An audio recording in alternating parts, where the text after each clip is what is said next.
Tous les jours, vous découvrez des techniques, des plantes avec Roland Motte à cette heure-ci dans nos conseils jardin. Bonjour Roland. Bonjour Xavier.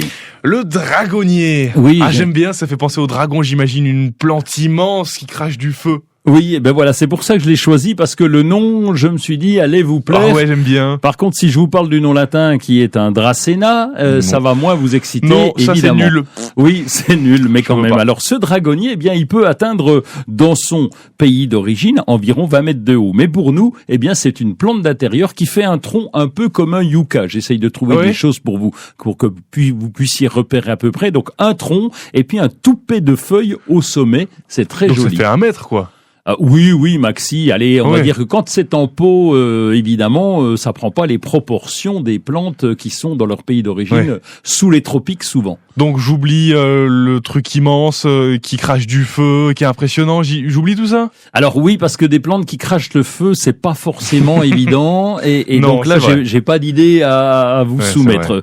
Par contre, on l'appelle bien le dragonnier parce que quand on coupe un peu la branche, il y a donc ce dragonnier des Canaries, il est des îles Canaries, donc on l'appelle Dracena draco. Donc ça vient aussi de dragonnier. Quand on coupe, eh bien il y a un genre de liquide rouge qui sort. La sève. Ben oui, c'est la sève. Très bien, vous connaissez plein de trucs maintenant au jardin, je suis impressionné. Eh bien cette sève ou cette résine, elle est rouge, et donc les gens du coin ont dit bah tiens, ça ressemble à du sang de dragon, et donc c'est resté. Donc ce sang de dragon, il est très prisé. D'ailleurs, on l'utilisait aussi de manière médicale ou tinctoriale. Ah oui, on en fait quelque chose, d'accord. Oui, médicale ou tinctoriale. Tinctoriale, ça veut dire qu'on faisait de la teinture avec. Bon, c'est plus le cas aujourd'hui, mais c'est pour ça qu'on appelle cette plante le dragonnier.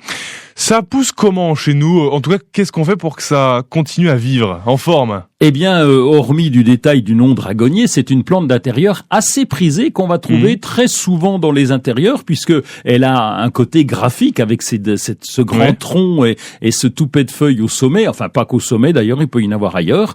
Et on fait pas grand-chose parce qu'on va la placer comme les plantes d'intérieur, pleine lumière. Donc on va la mettre derrière la fenêtre. On va vaporiser le feuillage le plus régulièrement possible. Et puis l'arrosage, c'est environ, allez, on va dire tous les 15 jours si vous chauffez à 20 degrés. Donc c'est pas un arrosage spectaculaire. Le rempotage non plus, c'est à peu près tous les 3 ans, mais bon, sans plus. Des dragons, on en a plein de sortes différentes, mais des dragonniers, est-ce qu'on a des variétés différentes? Alors, il y en a pas mal, il y en a 40 variétés, et je vais vous donner les 3 principales. Dracena marginata, avec des toutes petites feuilles fines qui sont très jolies, alors toujours panachées. Le suivant aussi, c'est Dracena fragans. Je vous laisse pour la suite parce que c'est compliqué, mais ce Dracena fragans, alors c'est des plus grosses feuilles avec panachées de blanc et de vert clair. Puis il y en a un que vous connaissez peut-être, qu'on trouve chez les fleuristes, c'est le Dracena sanderiana. C'est en fait des tiges avec un genre de tortillon au-dessus, et donc qu'on met dans les bouquets secs, dans les fleurs, enfin pas dans les bouquets secs, mais dans les bouquets, voilà. On trouve ça chez le fleuriste, c'est un genre de tige, voilà, avec la queue en tire-bouchon.